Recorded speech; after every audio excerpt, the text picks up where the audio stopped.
최강 시사.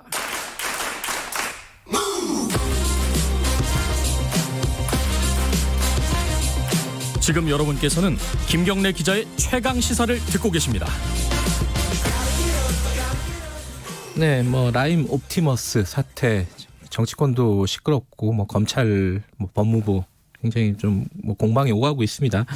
근데 이제 정작 이제 가장 사태 본질은 사기 사건이잖아요. 이게 그래서 피해자가 대규모로 있고 피해액도 이제 조 단위가 넘어서는 사건이라는 건데 여기에 대한 대책 얘기는 그렇게 많이들 들리지는 않습니다. 이제 이게 정치적인 공방으로 옮겨간 지가 오래됐기 때문에 피해자들은 좀 답답할 것 같아요. 지금 상황이.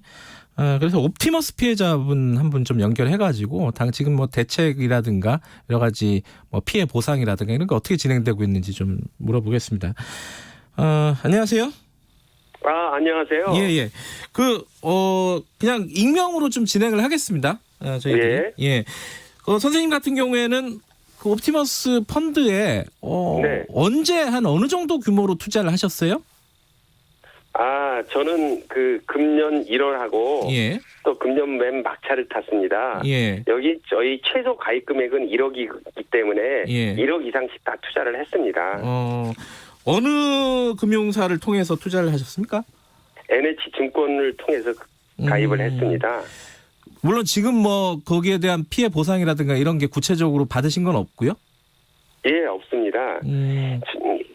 저희들은 NH증권은 유동성 지원이라는 이름으로 이제 기한 만기가 있고 그다음에 또 여러 가지 조건이 수반된 조건부 대출을 해주는 것입니다. 한국투자증권과 같은 조건 없는 선배상이 아닌 단순 대출인 것이죠. 이거를 제때 갚지 못하면은 아주 높은 고율의 법정 지연 이자를 물어야 되고.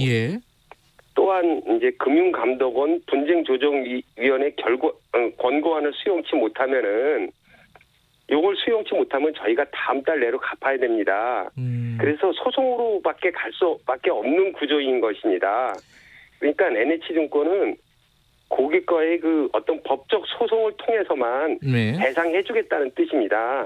그러니까 지금 선생님 말씀은 이제 한국투자증권도 있고 NH투자증권도 있는데 NH투자증권 같은 경우에는 보상을 일부를 먼저 했는데 한국투자증권 같은 경우는 NH투자증권은 보상은 없고 지금 대출 정도만 하고 있고 소송해라 이런 태도를 보이고 있다 이런 말씀이신 거죠? 그렇죠. 당연히 소송 결과에 따라서 대출금도 정산하는 그런 것입니다. 그 얘기 조금 이따 자세히 좀 여쭤보도록 하고요. 먼저 NH투자증권에서 이걸 가입할 때 어떻게 설명을 들었습니까? 이 펀드에 대한 설명을 들었을 거 아니에요, 그죠? 네, 잘 알려진 바 같이 확정된 공공기관 매출 채권 95%하고 나머지 5%는 현금성 자산으로 구성됐기 때문에 또 만기도 6개월이라는 아주 짧습니다. 그래서 그 만기 내에 공공기관이 망하지 않으면은 원금이 보장되는 거나 다름없는 아주 안전한 상품이라고 생각됐죠. 그렇게 설명을 했어요, 실제로 판매하는 그 직원이? 맨 처음에 가입할 때는 그렇게 설명을 했습니다. 거기에 또 나와 있고요. 그렇지만 그러니까 이게 지금 말씀드리면 노령자나 이런 사람들한테 저위험 저수익 상품으로 인식됐고 딱 적합한 상품이라고 했습니다. 그다음에 저희들은 가입 시 투자자들은 오로지 판매사인 NH증권의 설명과 정보에밖에 의존할 수 없는 거 아니겠습니까?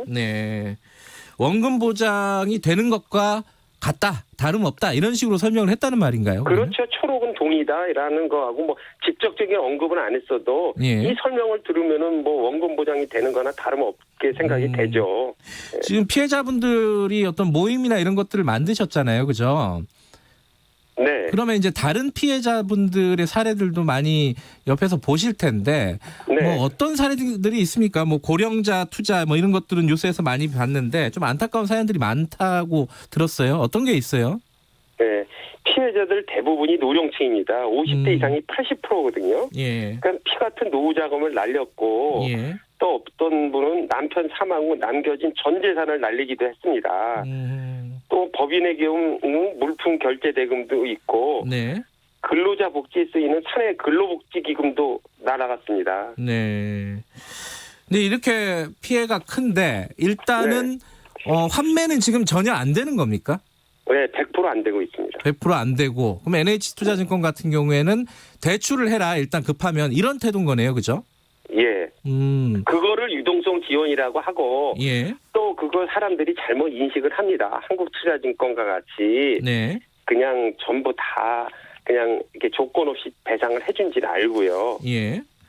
그러니까 제가 한번 한국투자증권 경우를 한번 예, 간단하게 설명을 해주세요. 한투 같은 경우 어떻게 하는지. 예. 방금 그 NH증권을 설명했는데요. 예.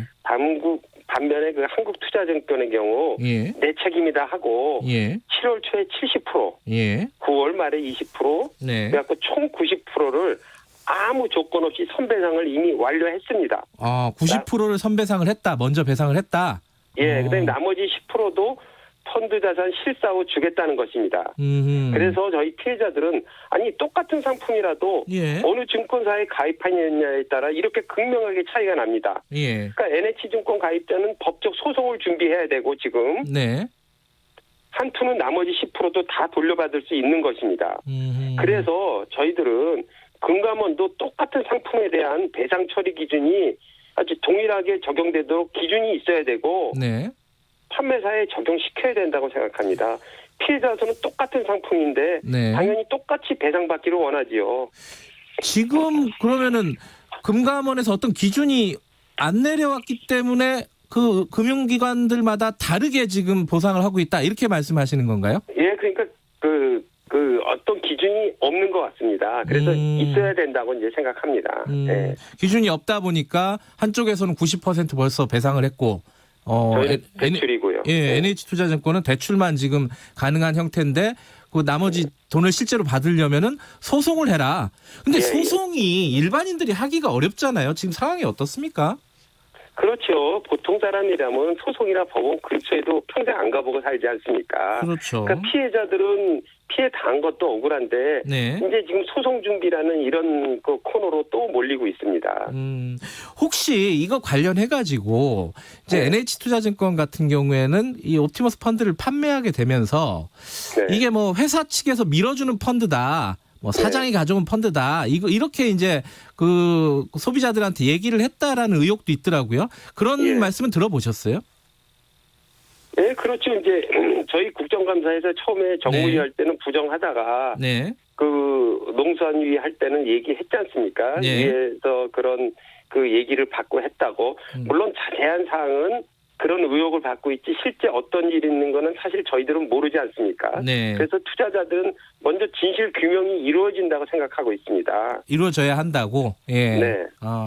지금 이제 사실은 전국이 굉장히 이것 때문에 시끄럽습니다. 이제 옵티머스 그 전에 뭐 라임도 마찬가지지만, 근데 이제 이게 그 정치권 로비, 정관계 로비 쪽이 중심이 되고 있어요. 그럼 피해자분들 입장에서는 이거 지켜보면서 좀 답답한 느낌도 있으실 것 같아요. 어떤 생각을 많이 하십니까? 지금 상황 돌아가는 걸 보면서. 저희들이 이제 보통 펀드 투자라면 투자 손실에 대해서도 투자자의 책임이 있는 거 아니냐 그러지 않습니까? 보통 맞습니다. 하지만 이거는 상품이 온전하고 정상적일 때 투자자에게 책임이 있는 것이지 저희 옵티머스 경우처럼 처음부터 아예 존재하지도 않았지 않습니까? 허위, 즉 사기에 대해서도 어떻게 투자자 책임으로 될 수는 없다고 생각합니다. 사기 펀드에 대해서 어떻게 투자자 책임을 물을 수 있겠습니까? 더군다나 대형 금융사인 그 NH증권도 사기당했다고 속은 상품은 어찌 일반 투자자가 알 수 있겠습니까? 그래서 상품이 정상적일 때만 투자자 책임도 있고 심지어 불안전 판매란 용어도 쓰일 수 있다고 생각합니다. 지금 이제 사실 NH투자증권뿐만 아니라 뭐 수탁사인 하나은행 쪽도 이제 문제 제기들이 많이 나오고 있어요. 뭔가 좀 문제가 있는 걸 알면서도 조치를 취하지 않았다라는 의혹들이 계속 나오고 있는데 이런 부분에 대한 수사나 조사 같은 것들은 어느 정도까지 이루어졌습니까? 뭐 저희도 언론 보도를 보고 알고 있죠. 사실은 이런 펀드 메커니즘에 대해서는 처음에 가입할 때 아예 설명이 없었습니다.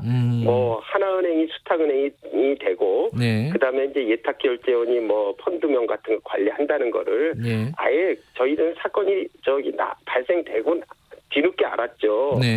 사실은 뭐 4개 그 기관이 있지 않습니까? NH증권은 뭐 말할 것도 없고 그 굴지 시중은행의 하나은행도 그 부실 사모 채권을 사줬고, 네. 국가 공공기관인 예탁원도 그 펀드명을 공공기관 채권으로 바꿔줬고, 네. 뭐 금감원도 책임이 없다 할지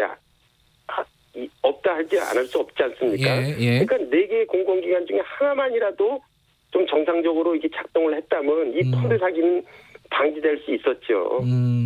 그런 부분에 대한 조사들이 이제 광범위하게 이루어지려면은 이게 좀 시간이 걸릴 거 아닙니까? 그죠? 그러면은 네. 이제 수사 결과가 다 나오고 나서 그 다음에 피해 보상을 논의하면은 아마 꽤 오래 걸릴 거예요. 그러니까 피해자들 입장에서는 좀 답답하실 텐데 네. 지금은 좀 필요한 어떤 조치라든가 정부가 꼭 네. 이런 걸 해줬으면 좋겠다 이런 부분이 있습니까? 예, 있습니다. 어떤 부분이죠? 우선 저희들은 네. 1차로 금융감독원 분쟁 조정안에 집중하려고 합니다. 네. 왜 그러면 금감원 분조의 결과는 법적 강제력을 갖지 않는 권고안이지만 소송 판결할 때 가장 중대한 영향을 미칩니다. 네. 그러니까 금감원이 그래서 분조의 결정할 때 NH증권 금액이 너무 크지 않습니까? 네. 4,327억이니까. 네. 그러니까 착오에 의한 계약 취소의 조정안을 내면은 NH증권이 안 받고 소송으로 갈 것이다. 네. 이런 걸 미리 예단해가지고 불안전 판매를 하란다는 설이 우세합니다. 네. 언론 기사에도 몇 차례 나왔고 예. 이렇게 되면 이거는 피해자를 2번 죽이는 꼴이죠. 왜 그러냐면 착오에 의한 계약 취소가 나오면 저희가 100% 전액 배상을 받을 수 있는 길이 열리는 거기 때문에 예. 그래서 저희가 요구하는 것은 이거는 원칙에 어긋날 뿐도 아니라 네. 금액이 크다고 오히려 그 책임을 경감시키는 꼴과 똑같지 않습니까? 예. 그래서 금감원은 어떤 본질과 상관없이 일체 다른 고려 없이 오로지 법과 그 규정에 따라서 원칙대로 결정해 줄 것을 갖다 강력 촉구드립니다. 그러니까 그다음에 두 번째는요. 예. 간단하게요. 예. 예, 언론과 국감에 나오는 이 각종 문제점과 의혹에 대해서 네. 철저한 그 진실 규명을 원합니다. 네. 예, 그러니까 금감원의 예. 네. 특히 NH증권의 펀드 도입 및 심사 결정 경위하고요. 네. 수십 차례에 걸쳐 계속된 판매에도 펀드 부실을 전혀 인지하지 못했는지 여부에 대해서도 네. 명백한 진실 규명이 돼야 되겠죠. 예. 그래야지만이 책임 소재 유무에 따라서 합당한 배상이 이루어질 수 있기 때문입니다. 네. 그러니까 금감원이 왜 이렇게 봐주기를 했는지 혹은 부실하게 조치를 했는지 이 부분에 대한 수사가 철저하게 이루어져야 된다. 그리고 그 앞서 말씀하신 것은 분쟁조정위원회에서 결정할 때 금액이 네. 크다고 해서 미온적으로 결정하지 말고 원칙대로 계약 취소나 네. 이런 결정을 내려줬으면 좋겠다. 이런 말씀이신 예. 거죠. 예, 맞습니다. 알겠습니다. 지금 답답하신 상황이지만 좀 지켜보면서 나중에 진행된 상황이 있으면 다시 한번 좀 연락을 드리겠습니다. 오늘 고맙습니다. 예, 감사합니다. 옵티머스 펀드 피해자 말씀 들어봤습니다. 답답한 상황일 것 같아요. 이게 철저한 조사가 필요하다. 이건 아마 공통적으로 다들 느끼고 있는 부분인 것 같습니다. 자, 1분 여기까지 하고요. 잠시 후 2부에서 뵙겠습니다. 8시에 돌아옵니다.